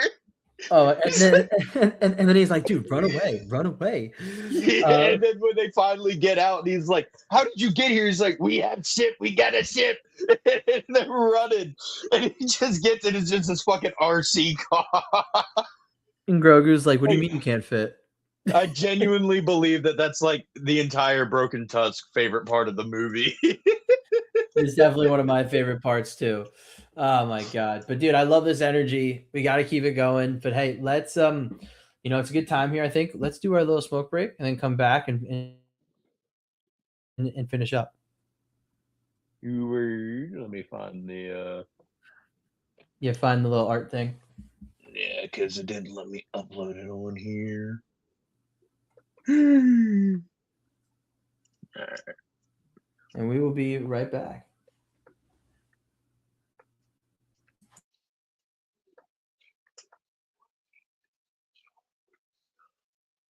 Once the computer loads and actually opens it up.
Oh, is this thing on? All right, Grievous. Obi-Wan Kenobi. General Kenobi. That was good. That was nice and needed. That was nice and needed. So we love the Anzellans. That's good. We love Grogu's arc. I mean, it was great to see Grogu actually have to fend for himself. I mean, first off, he got the Anzellans to go find Din, free Din. Then he saves Din and Zin.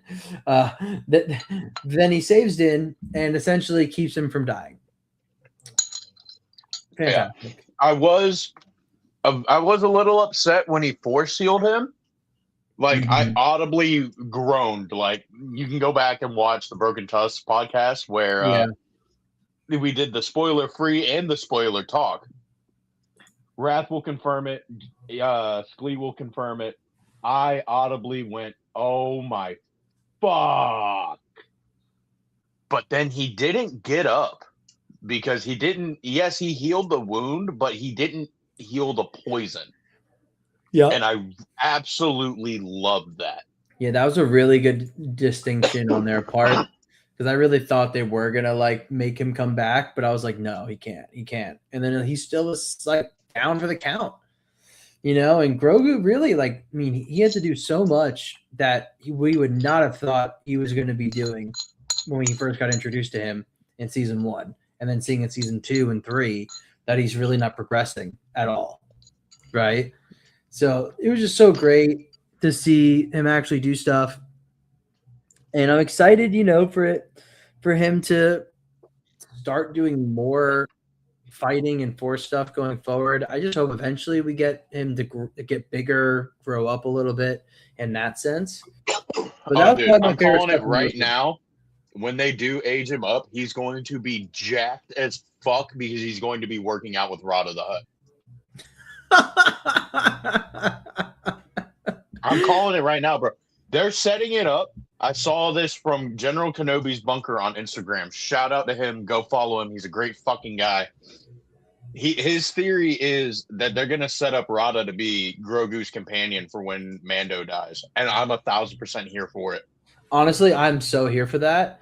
I'm here for that. Like I do really like what they did with Rada overall. Like I like, dude. I just want to put it. I'm sorry to cut you off, but I just need to put it out there. Like, yes, I talked so much shit about like who the fuck cares about Embo, who the fuck cares about Rada, who cares about Mando and Grogu getting a movie. Brother, Star Wars, Lucasfilm, Dave Filoni, Baloney, Nick Caparoni, John Favrenaros, and Noah Clore, all three of them fuckers made me care about a character that I haven't seen since 2008. Facts, dude. That's fucking so crazy, bro. Like, that's actually insane. That is actually, you know what? I'm really happy you mentioned that because that's what some of this shit needs to be about, man. Like getting me to feel something, you know? Like I know Rada repeated it 10 fucking times. He wants to be his own man, but God damn it, I want him to be his own man. I do. I really do. I mean, but it really wanted me to. I do want to see where Rada ends up because I'm like, well, we kind of now have a fucking jacked Hutt on our side. Like, we got to do something with that, right? Yeah, and I forget. I was just going on Instagram and it was in some reels. Some other podcasts, people were doing it. We're talking about Mando and Grogu. Obviously, they were like, we finally have a Hutt that's not like a slime bag. Yeah, which is crazy. No, it was kind of refreshing in that. I was like, okay, I want to see where this goes. I was liking it to a point where I was like, you know what? Make him force sensitive. Do it. No, it's like, no, please don't. God. I was like, no, please don't. But I was like, damn, now I want to see like a good version of a Hutt who's also a Jedi. Because, like, they're in apparently in Legends and canon, there is, like, some in the history. I think there's I'm like, okay. I'm like, I could be down for it. And also, if the level of, like, CGI and you know the dialogue for those characters is that up to par as it was with Rada, I'm down to see more Huts going forward. I'm down. I will say they need to make the Huts bigger. Yeah, You well, look at Jabba was the Jabba. big fat fuck, though. Dude. You look at Jabba compare in Return of the Jedi compared to every other Hut that we have gotten. Yeah. What the fuck? Why are they so small? I feel like Come on, bro. Jabba was just that dude, though. You know what I mean? Like he was the big hoss. He's the big guy.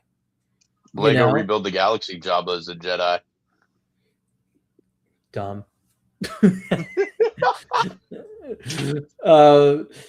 I feel like his Jabba was the richest, the most ruthless, the most powerful, the stinkiest, the meanest.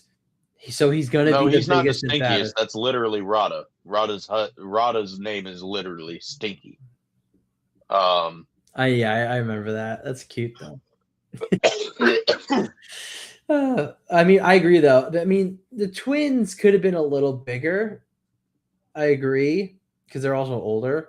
But I don't know. I feel like the big Huts like Jabba, it should be rare. Like he's just genetically the best one, except Rada's. It just felt like the Huts were like, especially when he's standing next to Rada, bro. Like, it felt like they're just like slightly taller than the average human, and it's like, no, you're a giant fucking space slug. Don't they weigh like 700 pounds? Yeah, or more like, at least. Is it? How much do Huts weigh? Star Wars. Do you think AI can help me right here? A typical Hut. Oh no! Wait, way more. 1,500 kilograms, approximately 3,300 pounds. But some weigh significantly more, with Jabba estimated to weigh nearly. Okay, well, they said Jabba 3,000 pounds, but if he's more than 3,300, I would say he's probably about. Apparently, Huts are about 5'9". What the fuck? When? Since when? Who the fuck changed this? Also, to find 5'9", from like their belly up when they stand up, like, or like the whole length. Yeah, of them? Their whole length can be up to 14 feet, but like when they're like standing, it's like 5'9". But yet when Jabba's standing, he's like 17,000 fucking feet. Yeah, well, that's what I'm saying. Jabba was just that dude. He's a big dude. No, the fuck you don't. He's considered overweight compared to other Huts, as he is a large slug-like creature. Oh my god, Brian. Known for being a crime lord. Jabba's size is particularly notable. He is often seen as a symbol of wealth and status among the species. Well, yeah, that's kind of like back in the day, where like all the rich people in history were all fat because it was a sign that you had money, you can eat food. But I agree with you. I would like to see some bigger Huts for sure. Definitely some bigger Huts. But yeah, man, no, I think I just want to see Grogu do more. But I'm so down for Rada and Grogu to like, that should be a buddy cop movie. Rada and Grogu. That's the name of the movie too. Rada and Grogu. So stupid. Well, dude, do we want to watch a little bit about Marsha Lucas in honor? As much as I would kind of like to end it on a little bit of a discussion that me and the boys have been having recently. And I would love to get your opinion on this. All right. So I might have an answer. I made a poll on my Instagram and my YouTube. Let me pull it up real quick so I can say it word for word. Nice little train action from Outer Rim side. Yep, there's a train coming. So I'll probably mute my mic soon, but we'll hear it. But I made a post, and I said, how do you feel about rare force abilities like force psychometry or force healing, etc., being given to new characters? Should these abilities be given to any and everybody, or should they be unique to the characters that had these abilities prior to new characters being introduced? Because there's certain things that like I really feel like really should only be like specific to that one character that was able to do it. Yeah, like how psychometry was more rare, and then we now see Cal Kestis and Ahsoka do it. Cal Kestis, Ahsoka, Marok, Yeah.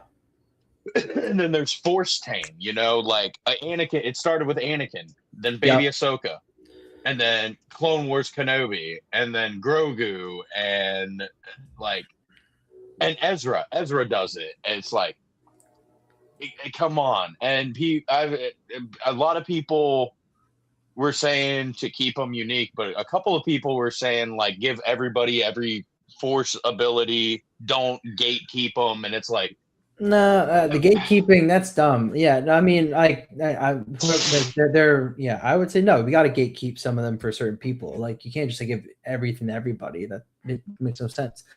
My question would be like, which ones though are like the non-negotiables of these have to be rare force abilities? Because part of my mind goes well, it's to like for everybody force healing. Okay, yeah, like force healing, I think that's a non-negotiable. But like force tame, I feel like if you're connected to the force on a strong level and the force is in and surrounds everything, every living thing, and binds us, connects us, I feel like anyone who's really strong in the force, especially on the light side, should be able to do force tame at that point. Right. So I would say maybe that one's more of a skill issue and not a rare force ability. Right. But psychometry, that one I'm a little bit 50-50 on, because it's kind of similar to what I just said about force tame, but also, yeah, it should be something that maybe that only very few can do. But here's my other third thing, and this is I'm like the worst with these questions, dude. I'm sorry, because I'm always like, well, let me look at it from this point of view, right? Well, I'm all here for it, dude. Yeah. Because So, I mean, it's not like there's a right or wrong fucking answer. I love to yeah. hear everybody's takes on this. So with the psychometry, right now, we understand, right, that there is the will of the force, right? The force does have a will, some sort of direction, right? And there was a time for many millennia where there were abundance of Jedi and essentially abundance of force users, right? And there were so many of them that, yeah, maybe some of these abilities were really rare because the force did not need that many force users or Jedi to play pivotal roles in the development of the events of the galaxy, right? So maybe there are a lot less who can do some of these rare force abilities. Let's talk about psychometry, right? But now that we're in this era of post prequels, right? So right before original trilogy. So let's say the Empire and beyond. There are a lot less Jedi or a lot less Force users in general, who could help follow the will of the Force and kind of go in that direction the Force wants the galaxy to go.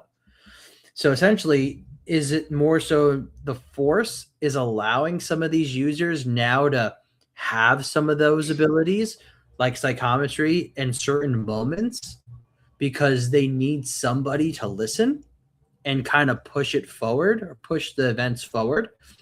Like, I would be curious if, like, these people we see using psychometry can use it from here on out forever, or if there are going to be times in the future where they're going to touch an object and they're not going to be able to sense the past events of this object, right?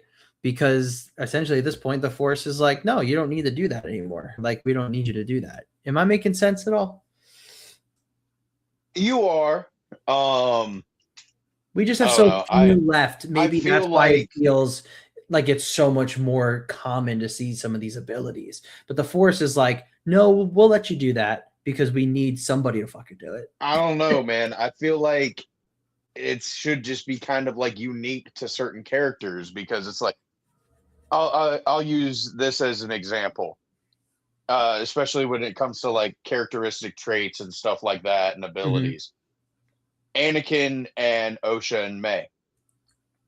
That the uniqueness to Anakin's birth doesn't matter anymore because we know you can just conjure up life with witches. Yeah, no, Vapod. that should be a Vapod. non-negotiable. Yeah, that sucks. Vapod, bro. Mace Windu literally had to create it to keep Shatterpoint. himself in check. I would say Shatterpoint's an even better example. Well, not even just that. I feel like the lightsaber combat would be a better example because he literally had to create his own style to keep himself in check, and everybody he tried to teach it to succumbed to the dark side. Yeah.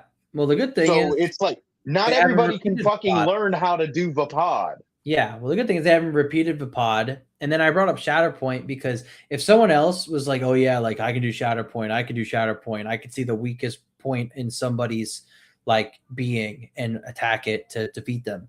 I'm happy we haven't seen Shatterpoint be utilized since Mace Windu and any of these people that we talked about. But yeah, that's another one too. If someone else just showed up with Shatterpoint and the two other did, I would be like, what the fuck? Like that's the bullshit. So yes, I agree with you. I agree with you on Vapod. I agree with you on Shatterpoint. The birth, that's just unfortunate, right? Not a force ability, but I agree with you. That was bullshit, though, shouldn't they? I would say force tame. I wouldn't put in the category of let's gatekeep it for one or two people. Psychometry, I'm 50-50, as I said, because I believe the force does need certain individuals to be able to learn or see things as how they happened to push through the events that the force wants. So following the will of the force, they need someone to listen.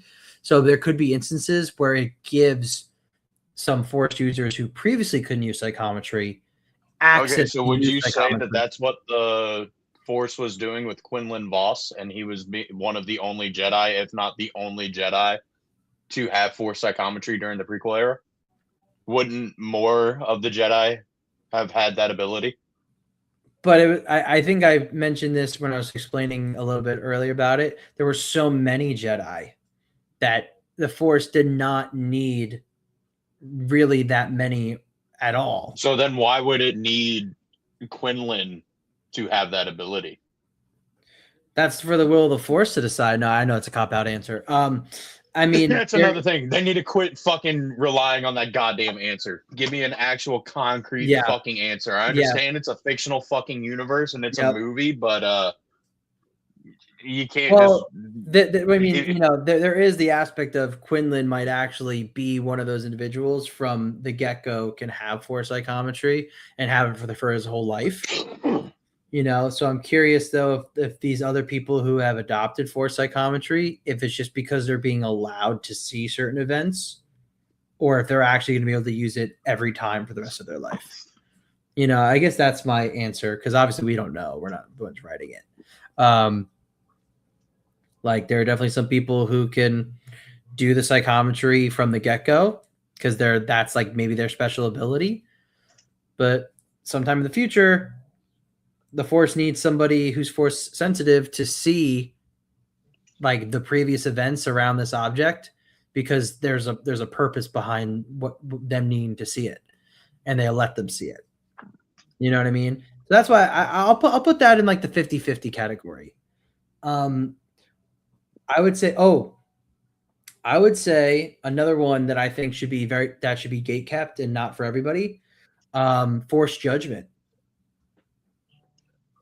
Yeah, like because that's what makes Plo Koon cool, bro. Like nobody else is able to fucking do that shit. I say And force judgment. Yeah, that's one I would. and like the ability that Satil Shan and Yoda have. I know, like if anybody's watching my channel all the time, like this is literally just like a broken record. And also shout out to JT because he is a nasty little sweaty lord nut, and I absolutely fucking love it.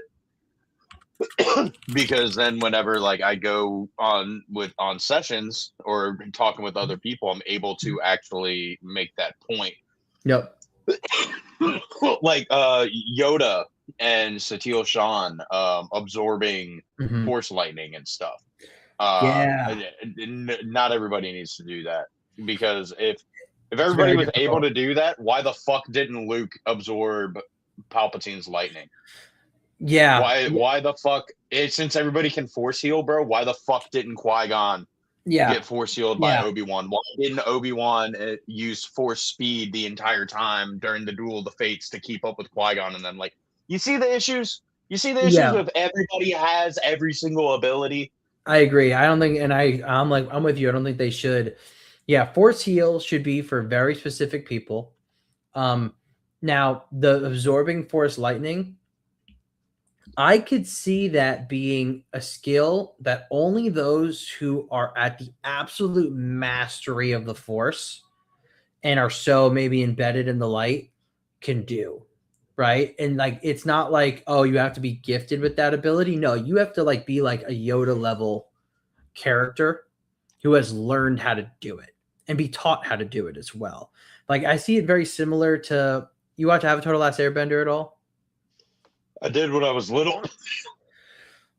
Zuko had being taught how to redirect lightning so it doesn't kill him.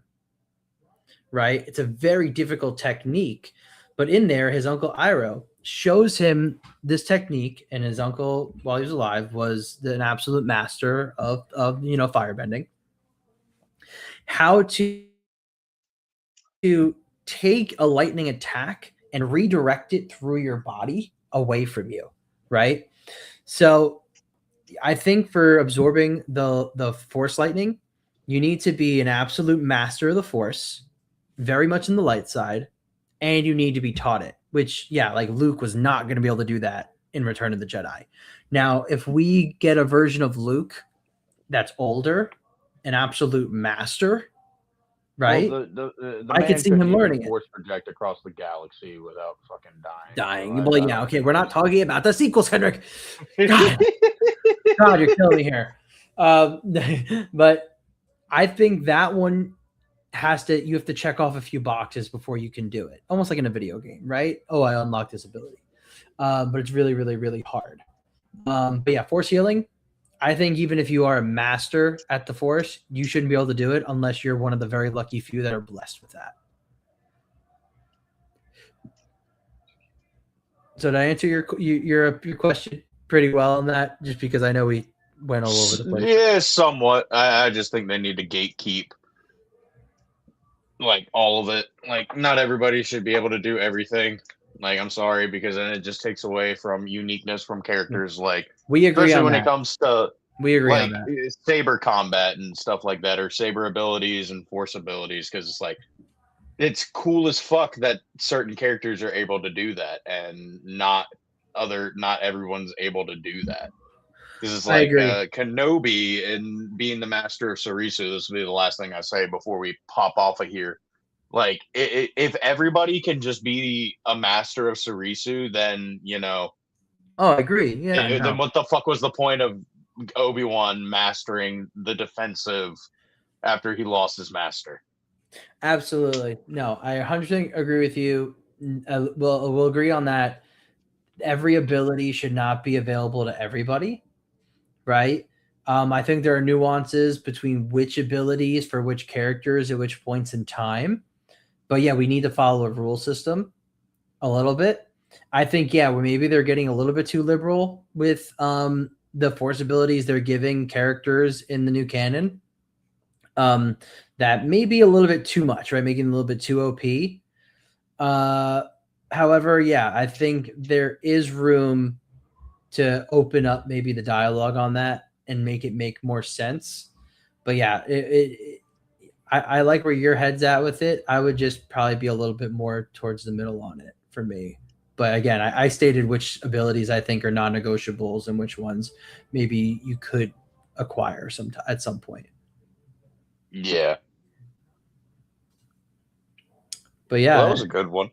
That was good. That's a really good question, dude. That was a really good question. I'm happy you asked that because that's the type of shit we need to keep discussing. You know.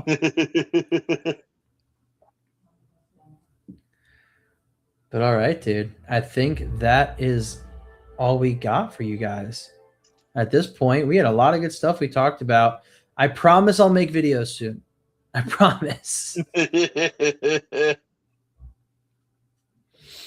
He's lying, you guys. I'm not Spam lying. liar in the chat. I'm not lying. It will happen. I'm just trying to get a lot of things in my life in order, and it's all good stuff. It's just, gosh, It's I just haven't been able to sit down. We see through the lies of the Jedi. Oh my god, my faith is to YouTube, to democracy. That's where I'm going to leave that off with. But hey, before we head out of here, what do you have coming up though for your channels, your socials? What do you got? Eventually I'll get around to filming my mall review. I don't know, still liar. I still kind of need a little bit more motivation to actually make content about Star Wars, because I mean, we're really lacking in things to be excited for. Like, okay, cool, I got Ahsoka season 2 and delayed. Starfighter. It's gonna be middle of next year and the end of next year. Like, what do we do until then? Yeah, exactly. Like, come on, brother. Like, y'all didn't even give us an announcement on fucking May the 4th. Yeah, no, I agree. There's definitely a little bit of dead space from here until around Ahsoka marketing comes out, right? So we'll see. We get any marketing. I know, right? Well, hey, dude, you and I are still going to be kicking it. We got something we're working on. I know we keep talking about it, but we got something we're working on. Something will come out soon-ish, later, maybe. But yeah, no, we're gonna keep kicking it. I would love to, I gotta pop into you guys on Broken Touch soon. Hell yeah. Yeah, maybe one of these Fridays, we could link up. They want you to build the Lego sets in the dead air of the content. I would love to have no space to store them, but hey, I gotta get out of here. Nerd, you gotta get out of here. This was awesome, dude. All right, y'all. We'll catch y'all next time. We don't know when it'll be or what time, but it'll happen in June. Yeah, some point in June before July. Yeah, one of these Saturdays or Sundays, we'll get something on the calendar in a few weeks and we'll make it happen. Hopefully we have something also cool to talk about, or we can just nerd out about finding something fun like we did on a few of our other podcasts. Yes, sir. All right, y'all. Have a good one. Peace.